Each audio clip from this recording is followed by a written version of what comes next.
नमस्कार दोस्तों, एक बार फिर आपका पाठशाला के ऑनलाइन प्लेटफॉर्म पर मैं विनोद लवानिया हार्दिक स्वागत अभिनंदन।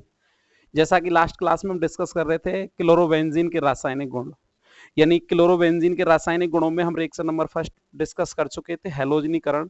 आज हम स्टार्ट करते हैं नाइट्रीकरण। देखो नाइट्रीकरण कैसे होगा, सबसे पहले तो ये क्लियर कर लें कि नाइट्रीकरण जब भी होगा कंसंट्रेट H2SO4 की प्रेजेंस में कंसंट्रेट HNO3 के साथ हम रिएक्शन कराएंगे। किस तरीके से होता है नाइट्रीकरण क्लोरोबेंजीन का, देखो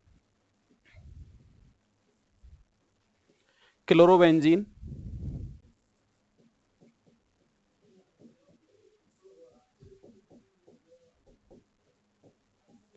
क्लोरोबेंजीन को सांद्र HNO3 के साथ रिएक्ट करना है सांद्र H2SO4 की प्रेजेंस में। आपको पता है, हम पहले भी क्लियर कर चुके हैं, डिस्कस कर चुके हैं कि क्लोरोबेंजीन इलेक्ट्रॉन स्नेही प्रतिस्थापन अभिक्रियाओं के प्रति कौन सा निर्देशी है भाई, ऑर्थो एवं पैरा निर्देशी। यानी बनने वाले प्रोडक्ट या तो ऑर्थो पर बनेंगे या पैरा बनेंगे, मेटा पोजीशन पर कोई भी उत्पाद नहीं बनेगा। क्यों? क्योंकि हम क्लोरोबेंजीन की अन्नादि संरचनाओं से ये देख चुके, क्लोरोबेंजीन के अंदर क्लोरीन समूह के कारण क्लोरोबेंजीन की ऑर्थो एवं पैरा स्थिति पर इलेक्ट्रॉन घनत्व अनुनाद के कारण क्या होगा, बढ़ेगा, जिससे ऑर्थो और पैरा स्थिति पर ऋणावेश उत्पन्न हुआ और उस ऋणावेश पर इलेक्ट्रॉन स्नेही आक्रमण करके क्या बनाता है, उत्पाद बनाता है। देखो रिएक्शन कैसे होती है। ये क्लोरोबेंजीन के दोनों पोजीशनों के मैंने H शो किए। ये ऑर्थो पोजीशन का H, ये पैरा पोजीशन का H, और नाम क्या होगा, क्लोरोबेंजीन। किससे रिएक्शन होगी, नाइट्रिक अम्ल से, कंसंट्रेट HNO थ्रू। नाइट्रिक अम्ल को ऐसे लिख दें HONO2, ठीक है। उपस्थिति सांद्र H2SO4 कंसंट्रेट H2SO4 की प्रेजेंस में। देखो रिएक्शन कैसे हो रही है। यहां से आप कौन सा ग्रुप बाहर निकालेंगे, OH। यहां से क्या निकलने वाला है, H। क्या बाहर लेगा, H2O। उसी तरह एक H कहां से निकल सकता है, पैरा पोजीशन से। यहां से क्या निकलेगा, OH ग्रुप। क्या बाहर निकालेंगे, H2O।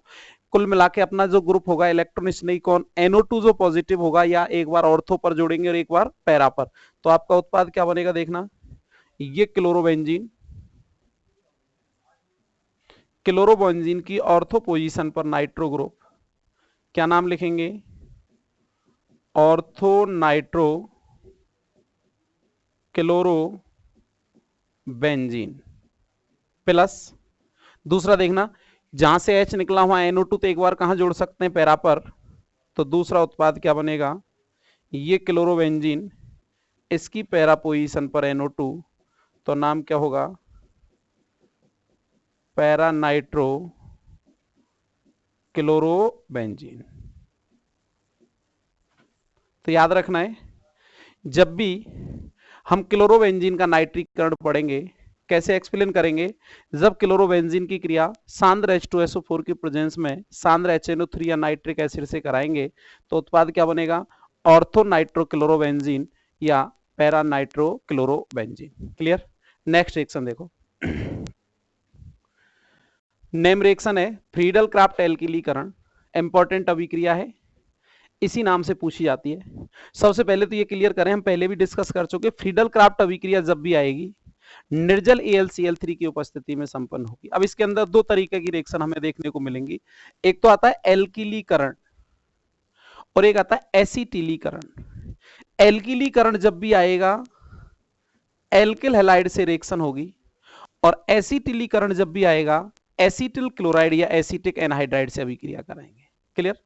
तो आप देखो क्या कर रहे हैं, फ्रीडल क्राफ्ट एल्किलीकरण के अंदर क्लोरोबेंजीन की क्रिया निर्जल AlCl3 की उपस्थिति में किसी भी एल्किल हैलाइड से कराएंगे, तो क्लोरोबेंजीन की ऑर्थो और पैरा पोजीशनों पर कौन आके जुड़ेगा, एल्किल ग्रुप। इसीलिए रिएक्शन क्या कहला रही है, एल्किलीकरण। ऑर्थो के या पैरा के हाइड्रोजन परमाणु का प्रतिस्थापन किस समूह के द्वारा होने वाला है, एल्किल समूह के द्वारा, इसलिए रिएक्शन क्या कहला रही है, एल्किलीकरण। कैसे होगी रिएक्शन, देखो एक बार। आपने एग्जांपल लिया कि क्लोरोबेंजीन, ये क्लोरोबेंजीन, ये क्लोरोबेंजीन,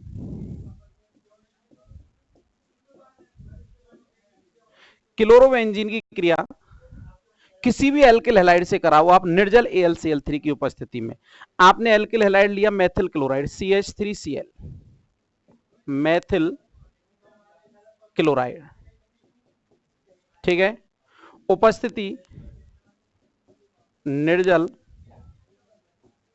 AlCl3 की, देखना क्या होगा, आप दो पोजीशनों के H शो कर रहे हैं, एक ऑर्थो और एक पैरा, ये ऑर्थो का H और ये पैरा का H, बोलो क्या बाहर निकलेगा, एक बार ऑर्थो से H ये HCl, एक बार पैरा से H और यहां से Cl, तो क्या बाहर निकालेंगे HCl। रटना नहीं है, मेथिल क्लोराइड से लेंगे, एल्किलीकरण वर्ड आएगा तो किसी भी एल्किल हैलाइड के साथ रिएक्शन हो सकती है, जिस एल्किल ग्रुप को लेंगे उसी एल्किल ग्रुप को ऑर्थो और पैरा पर जोड़ देंगे। तो देखो ऑर्थो से जब H हटेगा तो उसके स्थान पर कौन सा एल्किल ग्रुप आके जुड़ेगा, मेथिल ग्रुप आके जुड़ेगा, और आपका उत्पाद क्या बनने वाला है, क्लोरोबेंजीन की ऑर्थो पोजीशन पर एल्किल समूह जुड़ा, और कौन सा समूह है ये, मेथिल समूह, प्लस दूसरे में क्या करेंगे, क्लोरोबेंजीन की पैरा पोजीशन पर कौन आके जुड़ेगा, मेथिल ग्रुप। क्लोरो की ऑर्थो पर मिथाइल, तो ऑर्थो मेथिल क्लोरोबेंजीन लिख सकते हैं, या इसको ऑर्थो क्लोरोटोलुइन भी आप बोल सकते हैं। तो हम क्या लिख रहे हैं, ortho methyl chlorobenzene, then para methyl chlorobenzene,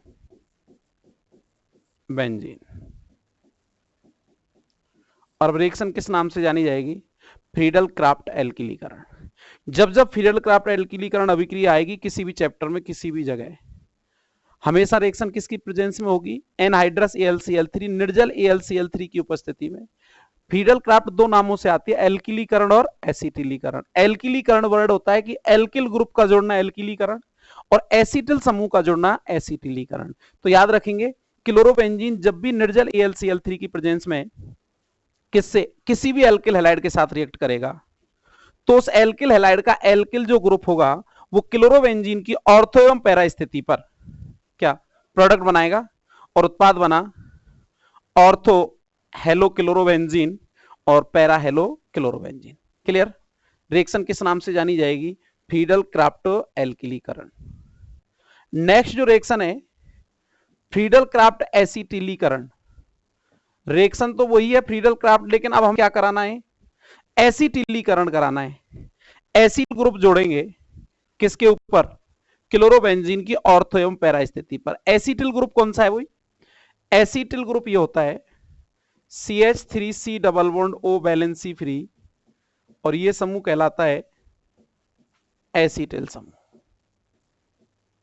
ठीक है, रिएक्शन का तरीका वही रहेगा, ये क्लोरोबेंजीन, ये ऑर्थो पोजीशन का H, ये पैरा पोजीशन का H, नाम क्या हो जाएगा, वही रहेगा क्लोरोबेंजीन। हाइड्रोजन मैंने इसलिए शो किए, रिएक्शन करने में आसानी रहेगी, रटना नहीं पड़ेगा आपको, ठीक है भाई, रटेंगे नहीं कुछ भी। अब इस क्लोरोबेंजीन की क्रिया आप किससे करा रहे हैं, एसिटिल क्लोराइड या एसिटिक एनहाइड्राइड से। ये लो एसिटिल क्लोराइड ले लो, CH3C double bond O Cl, नाम है एसिटिल क्लोराइड, ठीक है भाई। इस एसिटिल क्लोराइड के साथ या एसिटिक एनहाइड्राइड के साथ रिएक्शन किसकी उपस्थिति में हो रही है, एनहाइड्रस AlCl3। बोलो कौन सा ग्रुप बाहर निकलने वाला है, यहां से H, यहां से Cl, HCl हटा दो, एक बार ऑर्थो से एक बार पैरा से H, यहां से Cl, आप देखो कौन सा ग्रुप बचेगा हमारे पास, CH3CO, बॉन्ड कहां से ब्रेक हुआ, C से, तो ये वाला ग्रुप बचता है, ये पूरा COCH3 कहां जुड़ेगा ये ग्रुप, एक बार COCH3 ऑर्थो पर, एक बार COCH3 पैरा पर, और इस ग्रुप का नाम क्या है, एसिटिल ग्रुप।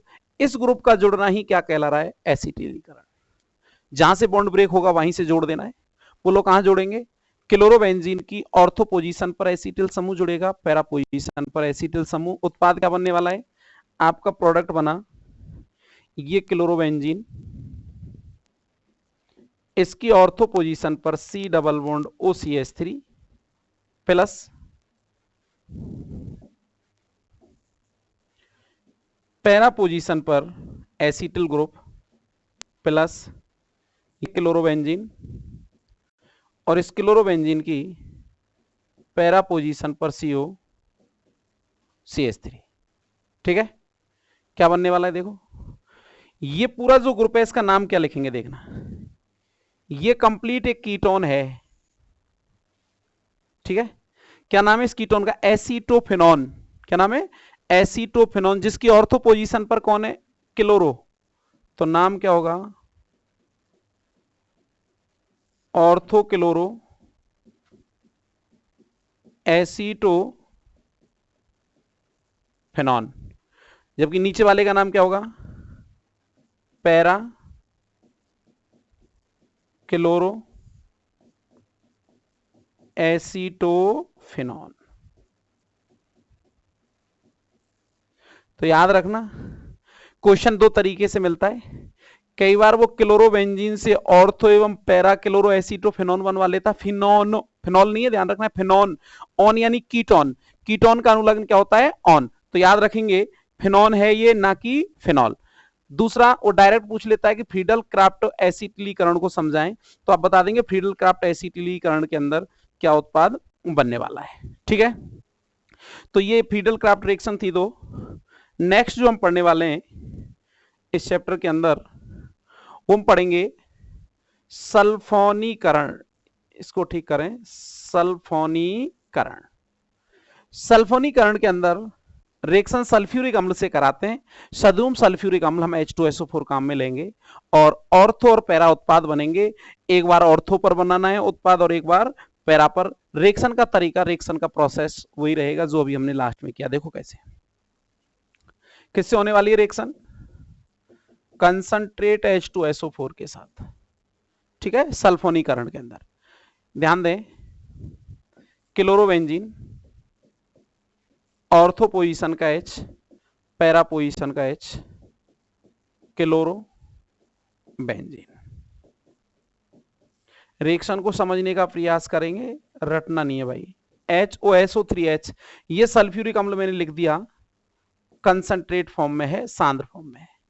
देखो ध्यान से, यहां से अगर मैं OH निकालूंगा तो एक बार यहां से H और एक बार यहां से H, कौन सा ग्रुप बाहर निकलेगा, क्या ग्रुप हटा दें इसमें से, H2O तो हटा दिया, ये लो, H2O हटते ही ऑर्थो पर कौन आके जुड़ेगा, SO3H, एक बार ऑर्थो पर जुड़ेगा एक बार पैरा पर जुड़ेगा, तो उत्पाद क्या बनेगा, उत्पाद ये बनेगा, ये क्लोरोबेंजीन, इसकी ऑर्थो पर SO3H प्लस दूसरा क्लोरोबेंजीन और इसकी पैरा पोजीशन पर SO3H। याद करो कौन सा ग्रुप है, SO3H का सफिक्स क्या होता है, सल्फोनिक अम्ल, याद है ना, SO3H सल्फो सल्फोनिक अम्ल, प्रीफिक्स सल्फो और अनुलग्न सल्फोनिक अम्ल। तो देखना ये वाला जो पोर्शन है ये बेंजीन पर कौन जुड़ा हुआ है, SO3H, तो ये क्या बन गया, बेंजीन सल्फोनिक अम्ल।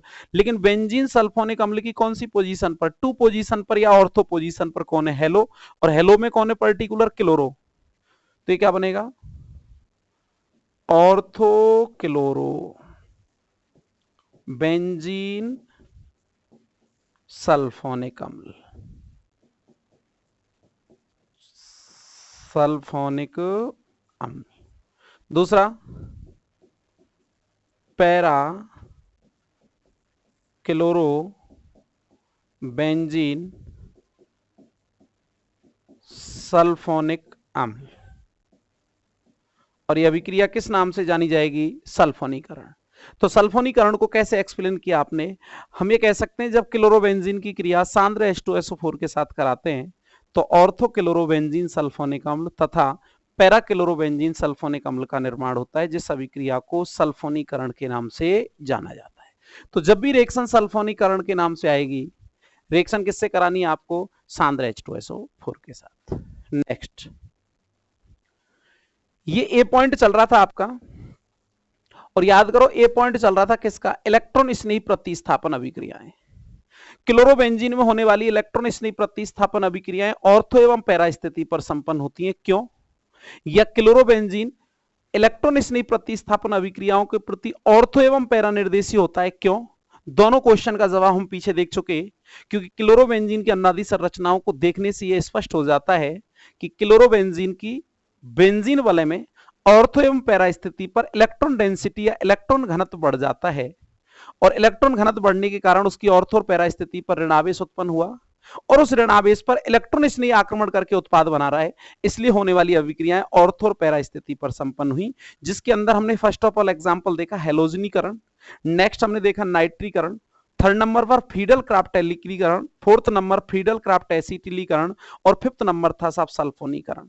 उसके बाद हम रासायनिक गुणों में बी पॉइंट पर आए धातुओं से क्रिया, और धातुओं से क्रिया में से पहली रिएक्शन इंपॉर्टेंट अभिक्रिया है, इंपॉर्टेंट टेक कर लें भैया, फिटिंग अभिक्रिया के नाम से आती है।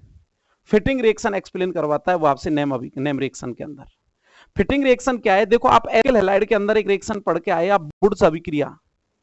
वुड्स अभिक्रिया जो है वो एल्किल हैलाइड के अंदर हो रही थी। वुड्स अभिक्रिया को अगर हम एरोमेटिक हैलाइडों में कराने लग जाएं, याद करो एल्किल हैलाइड के दो अणु शुष्क ईथर की उपस्थिति में सोडियम धातु के साथ रिएक्ट करके क्या बना रहे थे? एल्केन। तब तो अभिक्रिया क्या कहला रही थी? वुड्स। अगर वही अभिक्रिया हम बोलें कि एरोमेटिक हैलाइड के दो अणु शुष्क ईथर की उपस्थिति में सोडियम धातु के साथ क्रिया करेंगे तो वाइफेनिल का निर्माण होगा, तब ये रिएक्शन किस नाम से जानी जाएगी? फिटिंग अभिक्रिया के नाम से जाना जाएगा। देखना तो याद रखना है, जो एलिफेटिक में वुड्स अभिक्रिया है वो एरोमेटिक में फिटिंग अभिक्रिया हो जाती है। देखो ऐसे, एरोमेटिक हैलाइड क्लोरोबेंजीन, इसके दो अणु ले लिए हमने, क्लोरोबेंजीन।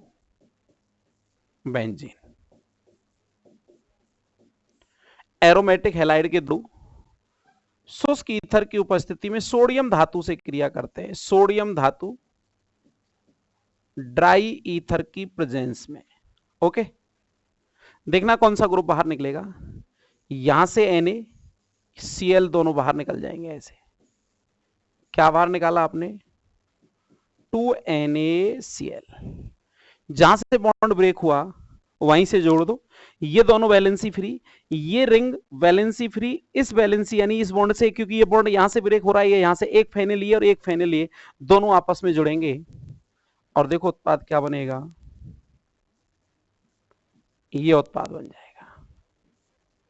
दो के लिए वाई या डाई, और उत्पाद का नाम होगा डाई फेनिल, या इसको वाई फेनिल के नाम से भी जानते हैं। डाई की जगह वाई फेनिल भी आप लिख सकते हो। क्लियर? तो फिटिंग अभिक्रिया क्या है? फिटिंग अभिक्रिया को कैसे एक्सप्लेन करेंगे? आप कहेंगे जब क्लोरोबेंजीन के दो अणुओं की क्रिया या जब एरोमेटिक हैलाइड के दो अणुओं की क्रिया शुष्क ईथर की प्रेजेंस में सोडियम धातु से कराते हैं तो डाईफेनिल का निर्माण होता है, तब इस अभिक्रिया को फिटिंग अभिक्रिया के नाम से जाना जाएगा। क्लियर? नेक्स्ट रिएक्शन देखो, वुड्स फिटिंग अभिक्रिया। तीन रिएक्शन है, ये लगातार तीनों रिएक्शन इंपॉर्टेंट रिएक्शन आ रही है, नाम से यहां भी क्लियर हो रहा है। वुड्स फिटिंग अभिक्रिया, दोनों रिएक्शन आप पढ़ चुके। वुड्स अभिक्रिया में आप एल्किल हैलाइड लेते थे, फिटिंग अभिक्रिया में एरोमेटिक हैलाइड लेते थे। अब दोनों को मिक्स करना है, वुड्स यानी एल्किल हैलाइड, फिटिंग यानी एरोमेटिक हैलाइड। तो कुछ नहीं करना, रिएक्शन तो वही है लेकिन दोनों को जोड़ देना है। एक अणु एल्किल हैलाइड का, दूसरा अणु एरोमेटिक हैलाइड का, वही शुष्क ईथर की उपस्थिति में सोडियम धातु के साथ रिएक्ट करो तो एल्किल बेंजीन का निर्माण होगा, तब यह अभिक्रिया फिटिंग अभिक्रिया के नाम से जानी जाती है। कैसे? देखो, एक अणु एरोमेटिक हैलाइड यानी क्लोरोबेंजीन ले लिया, लो,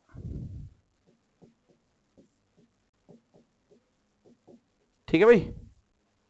ये तो हो गया, हमने एरोमेटिक तो किसके लिए लिया? फिटिंग के लिए। अब वुड्स एल्किल में होती थी तो एक अणु एल्किल हैलाइड ले लो कोई, ये हमने एल्किल हैलाइड ले लिया, लो मेथिल क्लोराइड। दोनों को रिएक्ट कर दो सोडियम धातु से। उपस्थिति सबको पता है किसकी है भैया? ड्राई ईथर, शुष्क ईथर की प्रेजेंस होगी। ठीक है, क्या बाहर निकल रहा है ये हम देख चुके। कौन सा ग्रुप हटाएगा? यहां से Cl, यहां से Cl और यहां से Na, क्या बाहर हटा दिया? लो 2NaCl लॉस किया। जहां से बॉन्ड ब्रेक हुआ वहां जोड़ दो। रिंग की वैलेंसी पर कौन आके जुड़ेगा? Alkyl group. रटना नहीं है कि मैथिल जुड़ेगा, आपने मैथिल लिया इसलिए मैथिल बेंजीन बनेगी। अगर आप यहां एथिल लेंगे तो एथिल बेंजीन बन जाएगी, प्रोपिल लेंगे तो प्रोपिल बेंजीन बनेगी। बोलो उत्पाद क्या बनेगा? रिंग की वैलेंसी फ्री हुई, इस वैलेंसी पर एल्किल कौन बचा? मैथिल। इस वैलेंसी पर मैथिल समूह जुड़ा और नाम एल्किल बेंजीन, मैथिल बेंजीन, जिसको टॉलुइन के नाम से भी जाना जाता है। और अभिक्रिया क्या कहलाएगी? वुड्स-पिटिंग अभिक्रिया। कैसे एक्सप्लेन करेंगे? एक अणु एरोमेटिक हैलाइड, एक अणु एल्किल हैलाइड शुष्क ईथर की उपस्थिति में सोडियम धातु के साथ क्रिया करेंगे और सोडियम धातु से क्रिया करके एल्किल बेंजीन का निर्माण करते हैं। तब इस अभिक्रिया को किस नाम से जाना जाता है? तब इस अभिक्रिया को हम किस नाम से जानते हैं भाई? वुड्स-फिटिंग अभिक्रिया के नाम से जानते हैं। क्लियर? तो ये हमारा वुड्स-फिटिंग रिएक्शन हुआ। नेक्स्ट रिएक्शन जो है नेम रिएक्शन है उल्मान अभिक्रिया। याद रखना वुड्स अभिक्रिया हमने पढ़ी सोडियम धातु के साथ हो रही है, फिटिंग अभिक्रिया हम पढ़ रहे हैं सोडियम धातु के साथ कराई। उसके बाद वुड्स फिटिंग अभिक्रिया पढ़ी, वो भी सोडियम धातु के साथ संपन्न हुई। अब जो उल्मान रिएक्शन है ये कॉपर धातु के साथ होती है। ठीक है? किसकी? आयोडोबेंजीन की। आयोडोबेंजीन के दो अणु कॉपर धातु के साथ अगर गर्म किए जाएं तो वही फिटिंग अभिक्रिया की तरह क्या बनेगा? डाइफेनिल का निर्माण होगा। तब इस अभिक्रिया को किस नाम से जाना जाएगा? उल्मान रिएक्शन या उल्मान अभिक्रिया। कैसे? देखो, आयोडोबेंजीन के दो अणु आई, ये लो, ये है आयोडो बेंजीन। दो अणु कॉपर के साथ हमने गर्म किए, CuI2 बाहर निकाल सकते हैं। क्लियर? जहां से बॉन्ड ब्रेक किया वहां से जोड़ दो, फेनिल समूह फेनिल से आके जुड़ेगा, फेनिल समूह से हमने जोड़ा और उत्पाद क्या कहलाएगा? डाइफेनिल। याद रखना है फिटिंग अभिक्रिया में भी डाइफेनिल बनते थे और उल्मान अभिक्रिया में भी डाइफेनिल बनते हैं। अंतर केवल इतना है, फिटिंग अभिक्रिया सोडियम धातु के साथ होती है जबकि उल्मान अभिक्रिया कॉपर धातु के साथ। कैसे एक्सप्लेन करेंगे? जब आयोडोबेंजीन के दो अणु कॉपर धातु के साथ गर्म किए जाते हैं या कॉपर धातु से क्रिया करते हैं तो डाइफेनिल का निर्माण होता है। तब इस अभिक्रिया को उल्मान अभिक्रिया के नाम से जानते हैं। तो याद रखना है, देखो आप हेलोबेंजीन से अगर वो डाइफेनिल बनवा रहा है तो आपके पास दो ऑप्शन है। आप हेलोबेंजीन से डाइफेनिल फिटिंग अभिक्रिया के द्वारा भी बना सकते हैं, फिटिंग रिएक्शन। इसके अलावा आप कौन सी रिएक्शन के द्वारा भी बना सकते हैं? उल्मान रिएक्शन या उल्मान अभिक्रिया। क्लियर? नेक्स्ट रिएक्शन मैग्नीशियम धातु से क्रिया। याद करो एल्किल हैलाइड जब मैग्नीशियम धातु से क्रिया करता था किसकी प्रेजेंस में होती थी भाई रिएक्शन? शुष्क ईथर के साथ। और क्या बनते थे? गिरनार रिएजेंट। तो यहां भी क्या बनेंगे? गिरनार अभिकर्मक बनेंगे। लेकिन कैसे बनेंगे? क्योंकि एरोमेटिक हैलाइड हमने कैसे यूज किए? एरोमेटिक हैलाइड है तो बनने वाले जो रिएजेंट होंगे वो कैसे होंगे? एरोमेटिक गिरनार अभिकर्मक का निर्माण होगा। क्लियर? कैसे होगा देख लो।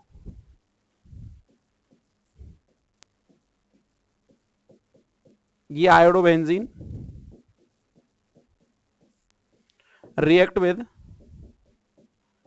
Magnesium in presence of dry ether, शुष्क ईथर की उपस्थिति। CX बॉन्ड ब्रेक होगा, क्या फिट करेंगे इसके बीच में? Mg। और एरोमेटिक गिरनार अभिकर्मक बनेगा। रिंग पर MgXX कौन है? I। नाम क्या लिखेंगे? फेनिल। मैग्नीशियम हैलाइड का नाम बोलो भाई, आयोडाइड। और कॉमन नाम क्या कहलाएगा? गिरनार रिएजेंट। क्या बनेंगे? गिरनार रिएजेंट। तो याद रखना, जब हम हेलोबेंजीन की क्रिया शुष्क ईथर की उपस्थिति में मैग्नीशियम धातु से कराते हैं तो किसका किसका निर्माण होता है? एरोमेटिक गिरनार अभिकर्मक का निर्माण होता है।